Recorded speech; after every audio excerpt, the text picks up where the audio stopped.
बोलिए श्री कृष्ण भगवान की जय।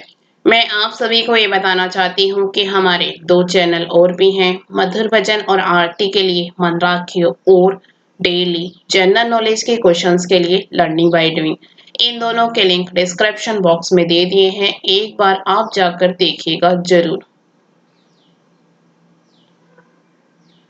आइए श्रीमद् भागवत गीता अध्याय 3 का गुणगान करते हैं। अगर आपको अच्छा लगे तो लाइक शेयर सब्सक्राइब जरूर कीजिएगा।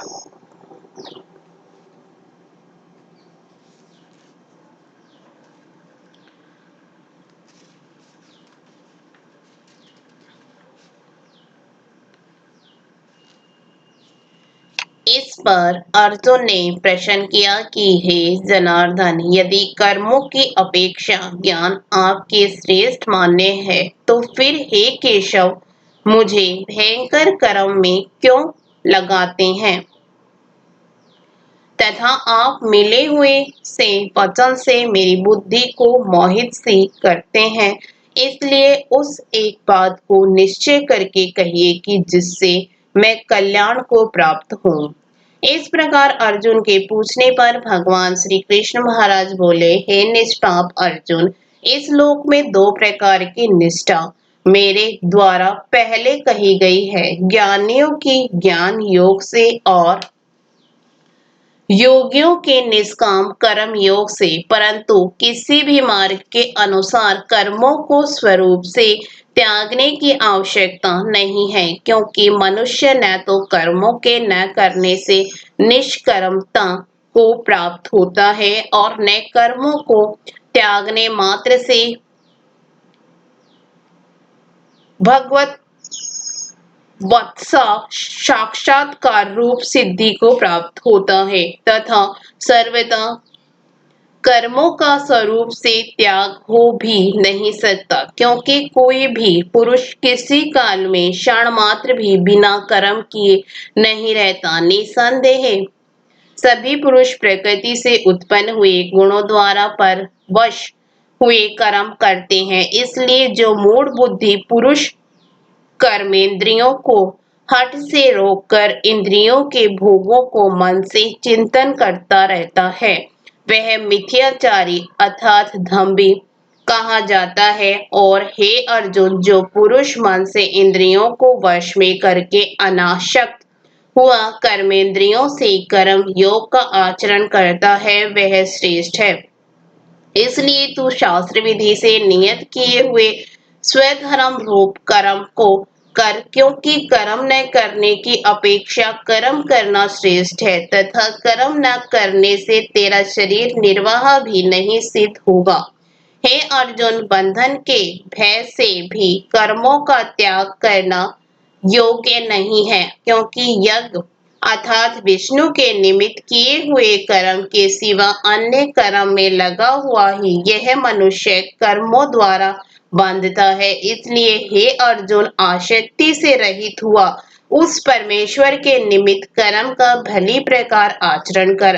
कर्म न करने से तू पाप को भी प्राप्त होगा, क्योंकि प्रजापति ब्रह्मा ने कल्प के आदेश में यज्ञ सहित प्रजा को रचकर कहा कि इस यज्ञ द्वारा तुम लोग वृद्धि को प्राप्त हो और यह यज्ञ तुम लोगों को इच्छित कामनाओं के देने वाला होवे तथा तुम लोग इस यज्ञ द्वारा देवताओं की उन्नति करो और वे देवता लोग तुम लोगों की उन्नति करें। इस प्रकार आपस में कर्तव्य समझकर उन्नति करते हुए परम कल्याण को प्राप्त होगे तथा यज्ञ द्वारा बढ़ाए हुए देवता लोग तुम्हारे लिए बिना मांगे ही प्रिय भोगों को देंगे।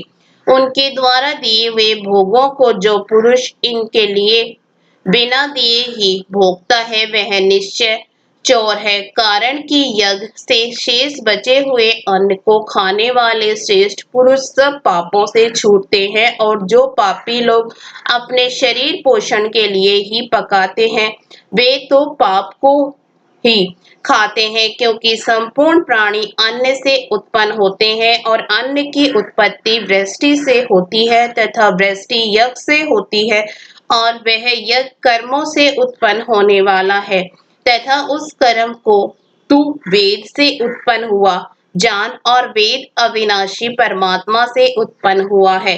इससे सर्वव्यापी परम अक्षर परमात्मा सदा ही यज्ञ में प्रतिष्ठित है। हे पार्थ, जो पुरुष इस लोक में इस प्रकार चलाए हुए सृष्टि चक्र के अनुसार नहीं बरतता है अर्थात शास्त्रानुसार कर्मों को नहीं करता है, वह इंद्रियों के सुख को भोगने वाला पापायु पुरुष व्यर्थ ही जीता है। परंतु जो मनुष्य आत्मा ही में प्रीति वाला और आत्मा ही में तृप्त तथा आत्मा में ही संतुष्ट होवे, उसके लिए कोई कर्तव्य नहीं है, क्योंकि इस संसार में उस पुरुष का किए जाने से भी कोई प्रयोजन नहीं है और न किए जाने से भी कोई प्रयोजन नहीं है तथा इसका संपूर्ण भूतों में कुछ भी स्वार्थ का संबंध नहीं है, तो भी उसके द्वारा केवल लोकहितार्थ कर्म किए जाते हैं। इससे तू अनासक्त हुआ निरंतर कर्तव्य कर्म का अच्छी प्रकार आचरण कर, क्योंकि अनासक्त पुरुष कर्म करता हुआ परमात्मा को प्राप्त होता है। इस प्रकार जनकादि ज्ञानी जन भी आसक्ति रहित कर्म द्वारा ही परम सिद्धि को प्राप्त हुए हैं। इसलिए तथा लोक संग्रह को देखता हुआ भी तू कर्म करने को ही योग्य है, क्योंकि श्रेष्ठ पुरुष जो जो आचरण करता है अन्य पुरुष भी उसके ही अनुसार बरतते हैं। वह पुरुष जो कुछ प्रमाण कर देता है लोग भी उसी के अनुसार बरतते हैं। इसलिए हे अर्जुन, यद्यपि मुझे तीनों लोकों में कुछ भी कर्तव्य नहीं है तथा किंचित भी प्राप्त होने योग्य वस्तु प्राप्त नहीं है, तो भी मैं कर्म में ही बरतता हूँ, क्योंकि यदि मैं सावधान हुआ कदाचित कर्म में न बरतूं तो हे अर्जुन, सब प्रकार से मनुष्य मेरे बर्ताव के अनुसार बरतते हैं अर्थात बरतने लग जाए तथा यदि मैं कर्म ना करूं तो ये सब लोग भ्रष्ट हो जाए और मैं वर्ण संकर का करने वाला हूँ तथा इस सारी प्रजा का हनन करो अर्थात मारने वाला बनो। इसलिए हे भारत, कर्म में आसक्त हुए अज्ञानी जन जैसे कर्म करते हैं वैसे ही अनासक्त हुआ विद्वान भी लोक शिक्षा को चाहता हुआ कर्म करे। ज्ञानी पुरुष को चाहिए कि कर्मों में आसक्ति वाले अज्ञानियों की बुद्धि में भ्रम अर्थात कर्मों में अश्रद्धा उत्पन्न न करे, किंतु स्वयं परमात्मा के स्वरूप में स्थित हुआ और सब कर्मों को अच्छी प्रकार करता हुआ उनसे भी वैसे ही करावे। हे अर्जुन, वास्तव में संपूर्ण कर्म प्रकृति के गुणों द्वारा किए हुए हैं, तो भी अहंकार से मोहित हुए अंतःकरण वाला पुरुष मैं करता हूँ ऐसे मान लेता है, परंतु यह महाभाव गुण विभाग और कर्म विभाग के तत्व को जानने वाला ज्ञानी पुरुष संपूर्ण गुणों में बरतते हैं ऐसे मानकर नहीं आसक्त होता है और प्रकृति के गुणों से मोहित हुए पुरुष गुण और कर्मों में आसक्त होते हैं। उन अच्छी प्रकार न समझने वाले मूर्खों को अच्छी प्रकार जानने वाला ज्ञानी पुरुष चलायमान न करे। इसलिए हे अर्जुन, तो ध्याननिष्ठ चित्त से संपूर्ण कर्मों को मुझ में समर्पण करके आशा रहित और ममता रहित होकर संताप रहित हुआ युद्ध कर। हे अर्जुन, जो कोई भी मनुष्य दोष बुद्धि से रहित और श्रद्धा से युक्त हुआ सदा ही मेरे इस मत के अनुसार बरतते हैं, वे पुरुष संपूर्ण कर्मों से छूट जाते हैं और जो दोष दृष्टि वाले मूर्ख लोग इस मेरे मत के अनुसार नहीं बरतते हैं, उन संपूर्ण ज्ञानों में मोहित चित्त वालों को तू कल्याण से भ्रष्ट हुए ही जान, क्योंकि सभी प्राणी प्रकृति को प्राप्त होते हैं अर्थात अपने स्वभाव से परवश हुए कर्म करते हैं। ज्ञानवान भी अपनी प्रकृति के अनुसार चेष्टा करता है, फिर इसमें किसी का हट क्या करेगा। इसलिए मनुष्य को चाहिए कि इंद्रिय के अर्थ में अर्थात सभी इंद्रियों के भोगों में स्थित जो राग और द्वेष है उन दोनों के वश में नहीं होवे, क्योंकि इसके वे दोनों ही कल्याण मार्ग में विघ्न करने वाले महान शत्रु हैं। इसलिए उन दोनों को जीतकर सावधान हुआ स्वधर्म का आचरण करे, क्योंकि अच्छी प्रकार आचरण किए हुए दूसरे के धर्म से गुण रहित भी अपना धर्म अति उत्तम है। अपने धर्म में मरना ही कल्याणकारक है और दूसरे का धर्म भय को देने वाला है। इस पर अर्जुन ने पूछा कि हे कृष्ण, फिर यह पुरुष बलात् लगाए हुए के सदृश न चाहता हुआ भी किससे प्रेरा हुआ पाप का आचरण करता है? इस प्रकार अर्जुन के पूछने पर श्री कृष्ण महाराज बोले, हे अर्जुन, रजोगुण से उत्पन्न हुआ यह काम ही क्रोध है। यह ही महाअशन अर्थात अग्नि के सदृश भोगों से न तृप्त होने वाला और बड़ा पापी है। इस विषय में इसको ही तू वैरी जान।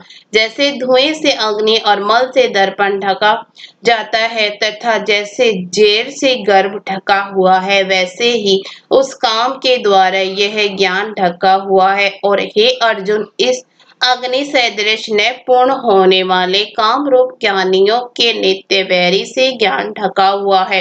इंद्रिय, मन और बुद्धि इस काम के वास स्थान कहे जाते हैं और यह काम इन मन, बुद्धि और इंद्रियों द्वारा ही ज्ञान को आच्छादित करके इस जीवात्मा को मोहित करता है। इसलिए हे अर्जुन, तू पहले इंद्रियों को वश में करके ज्ञान और विज्ञान के नाश करने वाले इस काम पापी को निश्चय पूर्वक मार। और यदि तू समझे कि इंद्रियों को रोककर काम रूप वैरी को मारने की मेरी शक्ति नहीं है, तो तेरी यह भूल है, क्योंकि इस शरीर से तो इंद्रियों को पर श्रेष्ठ, बलवान और सूक्ष्म कहते हैं और इंद्रियों से पर मन है और मन से भी पर बुद्धि है और जो बुद्धि से भी अत्यंत पर है वह आत्मा है। इस प्रकार बुद्धि से पर अर्थात सूक्ष्म तथा सब प्रकार बलवान और श्रेष्ठ अपने आत्मा को जानकर और बुद्धि के द्वारा मन को वश में करके हे महाभाव, अपनी शक्ति को समझकर इस दुर्जय काम रूप शत्रु को मार। बोलिए श्री कृष्ण भगवान की जय।